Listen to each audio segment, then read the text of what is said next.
थी कि किस तरह भारतीय समुदाय ने जबरदस्त उत्साह के साथ प्रधानमंत्री का स्वागत किया था। ये सेरेमोनियल वेलकम इसको कहा जाता है। औपचारिक तौर पर प्रधानमंत्री का भाषण का स्वागत किया गया है और ये गार्ड ऑफ ऑनर दिया गया प्रधानमंत्री को गार्ड ऑफ ऑनर, और ये सेरेमोनियल वेलकम प्रधानमंत्री नरेंद्र मोदी को। नाइजीरिया ने नहीं भाई साहब, 18 कंट्रीज ने उनको हाईएस्ट सिविल अवार्ड दिया है। ठीक है। उनके प्राइम मिनिस्टर को। आप चौंक जाएंगे सुन के कि उसमें ज्यादातर मुस्लिम ममालिक हैं। ठीक है, जिन्होंने इंडियन प्राइम मिनिस्टर को यानी हिंदू को हाईएस्ट सिविल अवार्ड दिया। अब मैं इमोशनल क्यों ना हूँ?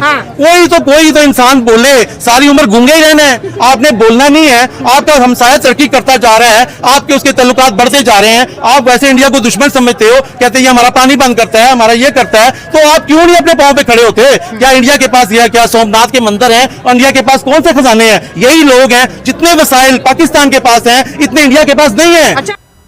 प्रधानमंत्री नरेंद्र मोदी का औपचारिक स्वागत करते हुए थाईलैंड के प्रधानमंत्री पेथोंगथांग शिनावात, जो इस समय प्रधानमंत्री नरेंद्र मोदी का औपचारिक स्वागत कर रही हैं। प्रधानमंत्री ने गार्ड ऑफ ऑनर लिया। दोनों देशों के बहुआयामी संबंधों के लिहाज से प्रधानमंत्री का थाईलैंड दौरा बेहद महत्वपूर्ण है। एक हिंदू को, एक काफिर को, ठीक है, एक काफिरों की कंट्री के, मुझे हंसी आ रही है बात करते हुए।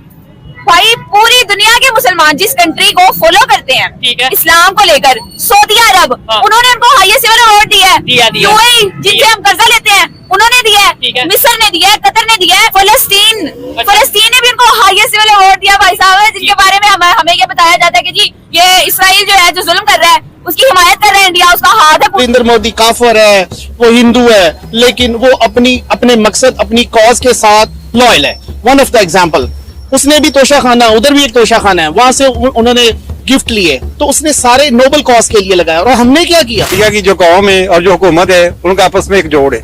हमारे यहाँ पाकिस्तान में ये हालत है कि हुकूमतों को कुछ चाह रही है, वहाँ कुछ चाह रही है, जिसकी वजह से इसका असर पूरी दुनिया में पड़। तीसरा थाईलैंड का दौरा है और निश्चित तौर पर यह दौरा कई मायनों में महत्वपूर्ण है। ये जो स्वागत की तस्वीरें आप देख रही हैं, इसके बाद दरअसल इस दौरे में द्विपक्षीय वार्ता की शुरुआत होगी। बिम्स्टेक जो छठा बिम्स्टेक सम्मेलन है उसमें भी प्रधानमंत्री हिस्सा लेंगे। तो बहुत महत्वपूर्ण और बहुत जिसको कहते हैं कि जैम पैक्ड कार्यक्रम है प्रधानमंत्री के इस दौरे में।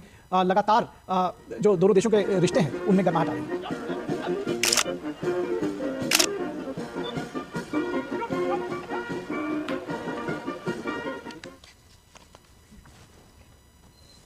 ये प्रधानमंत्री विजिटर्स बुक पर दस्तखत करते हुए, और ये देख सकते हैं आप नेताजी सुभाष चंद्र बोस वहां मौजूद है। जी हाँ, बिल्कुल। और आजाद भारत के उस संघर्ष में नेताजी सुभाष चंद्र बोस का एक तरह से जो योगदान भारत के उस संघर्ष में रहा है, उसका एक बड़ा महत्वपूर्ण पड़ाव थाईलैंड रहा है। जी बिल्कुल, थाईलैंड बड़ा महत्वपूर्ण पड़ाव रहा है। और म्यांमार में, बर्मा में तो उन्होंने जो संगठन किया था और वहां पर जो आजादी की मांग की थी, तुम मुझे खून दो, मैं तुम्हें आजादी दूंगा, वो सारा जो जब हम कहते हैं कि act east policy, look east policy, तो दरअसल ये बड़े गहरे सांस्कृतिक और ऐतिहासिक संबंध रहे हमारे। मतलब है कि हम अकड़ते इस बात पे पूरी दुनिया पे थे कि सबसे अच्छा हमारा दोस्त सऊदी है जी, कतर हमारी मदद करता है, जब सलाह आता है सब कुछ आता है। मगर अब मुझे लग रहा है पाकिस्तान का कई बार नाम नहीं है जब से मोदी जी आया है और उसने अपने भाई हिंदू को बना लिया है। ठीक है, मोदी ने इस्लामिक कंट्री में अपना इतनी अच्छी साख बना लिया है, तो उसने वो मुआहदे भी करेगा। उसके अलावा हो सकता है वहाँ पे मंदिर भी बने, क्योंकि 80,000 वहाँ पे हिंदू हैं, तो वो डिमांड करेंगे। अब कतर में भी फिर पाकिस्तानियों को इतराज हो जाएगा। तो भाई जब वो क्यों ना बनाए, आप भी ताल्लुकात अच्छे करो, आप भी वहाँ पे मस्जिदें बना के दो। आपने कहा कि अब ऐसा लगता है कि कतर, हाँ, हिंदुस्तान जिस भी अरब कंट्री से ताल्लुकात बना रहा है ना, सऊदीया से बनाया है, दुबई से बनाया है, तो वहाँ पे मंदिर भी तो बना रहा है ना। ठीक है, लॉजिक है ना। तो लाजमी बात है, अब कतर के साथ वहाँ के हिंदू जो हैं वो भी डिमांड करेंगे मोदी जी से कि जी अब आपने वहाँ सऊदीया पे बनवा दिया, आपने दुबई में बनवा दिया, तो हमें इबादत करनी है, हम किधर जाएं? तो लाजमी बात है कि वो अंदर बनेगा। इंडिया की जो कौम है और जो हुकूमत है उनका आपस में एक जोड़ है। हमारे यहाँ पाकिस्तान में ये हालत है कि हुकूमतों को कुछ चाह रही है, वहाँ कुछ चाह रही है, जिसकी वजह से इसका असर पूरी दुनिया में पड़ रहा है, जिसकी वजह से आज पाकिस्तान की जो हमारे लिए बेल्ट है कि जो इंटरनेशनल लेवल पे हमारी जो वैल्यू थी, जो इज्जत थी, वो दिन ब दिन कमजोर हो रही है। पाकिस्तान को भाई आप कह सकते हैं कि एक ऐसे कोने में ढकेला जा रहा है कि जहां से पाकिस्तान को बिल्कुल आइसोलेट करके सेपरेट किया जा रहा है इंटरनेशनल कम्युनिटी से। यूएई में सालाबारी हुई है, तो हमने कहा कि यूएई पे अल्लाह का अजाब नाजिल हो गया क्योंकि वहाँ पे मंदिर खुल गया है। बस आप इन्हीं कामों में रखें कि जी वहाँ ये हो गया, मेरा नाम मोहम्मद रमजान तो है, मैं मोहम्मद को मानता हूँ, लेकिन मोहम्मद की एक नहीं मानता। हम अली को तो मानते, अली की एक नहीं मानते। मोदी का राइट है जी, उसका गार्ड ऑफ ऑनर देना, क्योंकि वो वहाँ का सदर था, वहाँ पर वज़ीर-ए-आज़म, उसका राइट था जाना मिलना उसको। हमारे पाकिस्तान में तल्लुकात खराब है, अगर पाकिस्तान के तल्लुकात सही होते तो हमने भी उसको देना था। हदीस में लिखा हुआ है कि क़यामत के आखिरी अवाइल में अरब के लोग बुत परस्ती में शामिल हो जाएंगे। तो now the symptom has come. लोग अपना रिलीजन वाइज मूव नहीं कर रहे, वो अपनी देखते हैं कि हमें किसके साथ हमें बेनिफिट मिलेगा, वो उसके साथ चलते हैं। तो अगर इस तरह की पॉलिसी है तो ये तो बहुत ज्यादा नुकसान है, क्योंकि ओवरऑल जो है एज अ मुस्लिम अगर हम देखा जाए तो हमारे लिए नुकसान का बाइस। मेरे जैसे बंदा गाड़ी लेते हुए 2 मिनट सोच रहा है यार कहीं फंस ना जाऊं, और लोगों के पास फॉर्च्यूनर V8 इतनी महंगी गाड़ियां, और उनकी शक्लें देखें और उनकी गाड़ियां देखें। आप वो हकीकत में गरीब लोग हैं, आप उनके पास माइक लेके चले जाए ना, तो उनसे कहे sir would you like to contribute something, तो वो कहेंगे I am sorry because they are dumb people, they are black people. वो मेंटली वार्ग हैं, और आप जैसे पढ़े लिखे इंटेलेक्चुअल सड़क पे खड़े होकर इंटरव्यू ले रहे हैं। हालांकि लीड क्लास तो आप है, वो तो डिलीट क्लास। इक़्तिदार भी यहाँ मोदी ने बहुत मेहनत की है, स्ट्रगल की अपनी कंट्री के लिए। आप खुद देख लें कि आज से 15 साल पहले अगर आप उनका इंडिया की वैल्यू देख लें, हमारे पाकिस्तान के लेवल पे थे, ठीक है, ये थोड़ा पाकिस्तान से भी बेहतर थे। वही ना, कुछ बेहतर थे, लेकिन इस वक्त आप देखी जाए तो हमारा शायद क्या हुआ, अच्छा तब देखें इंडिया का 1 रुपया अगर होता था तो हमारा शायद वो हाफ होता था, ठीक है, लेकिन इस वक्त हमारा वो बोलता है ये फलाने मजहब का पानी है, उसने वाटर सप्लाई लगाया, मैंने नहीं पीना। तुम्हारा भाई उधर यूरोप में होता है, तुम्हारा भाई यूरोप में पैसे गोरू के पानी का भी मजहब निकल आया है। अब बाल खुले हैं, सरों पे दुपट्टे नहीं है, पैंट शर्ट्स पहनते हैं। पैंट शर्ट्स पहन। अब ये यहाँ माहौल देख लें, तो इस वजह से वो लोगों का माइंडेड है कि यहाँ इस्लाम तो है ही नहीं और नजर ही नहीं आ रहा। अच्छा हाँ, इस्लाम ये है कि औरत का ये जो नाखन है ना, ये भी नजर नहीं आना चाहिए। नहीं बोलते, ये नहीं बोलते हैं कि आप काफिरों के मुल्क से पैसे ला के इधर मस्जिद बना रहे हैं। हाँ, वो अच्छे लगते हैं। हमारे जो पार्लियामेंटेरियन है उनको इस पर रिस्पॉन्ड करना चाहिए। बाकी ये कि जो आपका कंपटीटर है, जो आपका मुखालिफ है, वो आपकी तारीफें तो नहीं करेगा।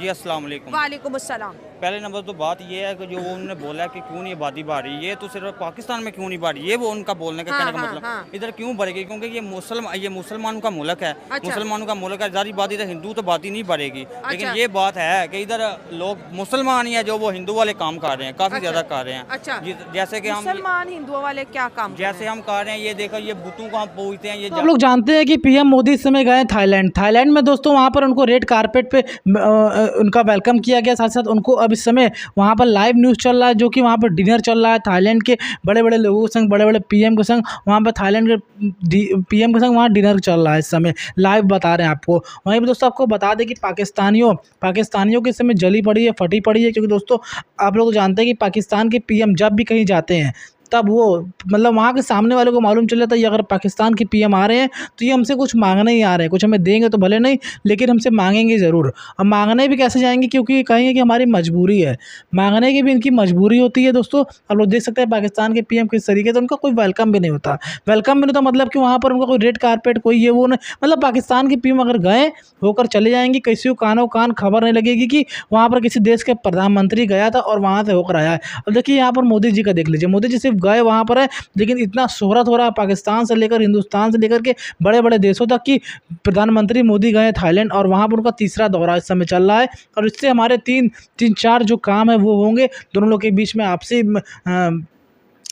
जो मेल बढ़ेगा, और उन लोग को जो उनको ज़रूरत होगा वो पीएम मोदी देंगे, जो वहाँ से कुछ ज़रूरत होगा वो हमारा देश लेगा। दोस्तों इस तरीके से देखिए पीएम मोदी सभी से रिश्ते निभा रहे हैं, सभी से बातचीत कर रहे हैं और सभी से मिलजुल के रह रहे हैं। और दोस्तों आपको बता दें कि पाकिस्तान के पीएम जब जाते हैं तो मांगते हैं, पर हमारे भारत के पीएम जब कहीं जाते हैं तो वहाँ दे कर ही आते हैं। मतलब उनका जेबा पैसे से भरा रहता है और तब जाते हैं वहाँ पर, उनसे वो बात करते हैं और उनको जिस भी चीज़ की ज़रूरत होती है वो चीज़ उनको वहाँ प्रोवाइड करके आते हैं। ऐसा नहीं कि वहाँ गए घूम फिर के चले जाएँ या फिर वहाँ घूमने फिरने जाते हैं, ऐसा बिल्कुल भी नहीं है। वहाँ हमारे देश के पीएम वहाँ जाते हैं तो बाकायदे वहाँ पर लोगों से मिलते हैं, लोगों से मदद करते हैं, लोगों से मिलजुल के रहने की कोशिश करते हैं, और वहाँ के जो इंफ्रास्ट्रक्चर है उसको ग्रैब करने की कोशिश करते हैं और अपने देश में लागू उसको करते हैं और अपने देश के कुछ अच्छी चीज़ उनको देते हैं। मतलब ये है कि मेल व्यवहार के संग हमारे देश के प्रधानमंत्री चलते हैं। ये देख के बड़ा अच्छा लगता है कि प्रधानमंत्री मोदी जी के जैसा नेता हमारे देश में आया, जो कि हमारे देश को इतना आगे बढ़ा रहा है। ये देख कर बड़ा ही गर्व होता है। अब पाकिस्तानियों को भी चाहिए मोदी जैसा नेता, लेकिन उनको मिल नहीं रहा है। इस वजह से पाकिस्तानी दिन पर दिन और पीछे चले जा रहे हैं पर पाकिस्तानियों को, पाकिस्तान के नेता को ये बिल्कुल भी नहीं समझ आ रहा है। हालांकि वहाँ के ऑडियंस को ये समझ में आता है कि हम कितने पीछे चले जा रहे हैं, हम कितने नीचे चले जा रहे हैं, हमारा कोई वजूद नहीं है कहीं पे। पर वहाँ के जो अधिकारी हैं उनको अपने काम से फुर्सत मिले, अपने भीख मांगने से फुर्सत मिले, तब जाकर दूसरे मैटर में बात करें ना, तो उनको इस सबसे फुर्सत बिल्कुल भी नहीं मिलता है। इस पर आप लोग क्या कहेंगे हमें कमेंट सेक्शन में बताइएगा। वीडियो को ज़बरदस्त तरीके से सभी तक शेयर करिएगा, वीडियो को लाइक करिएगा, चैनल को सब्सक्राइब जरूर करिएगा, ताकि इस तरीके की इन्फॉर्मेटिव वीडियो सबसे पहले आप तक पहुंचे, सबसे पहले आप देख सके। आपको ये वीडियो कैसा लगा हमें कमेंट सेक्शन में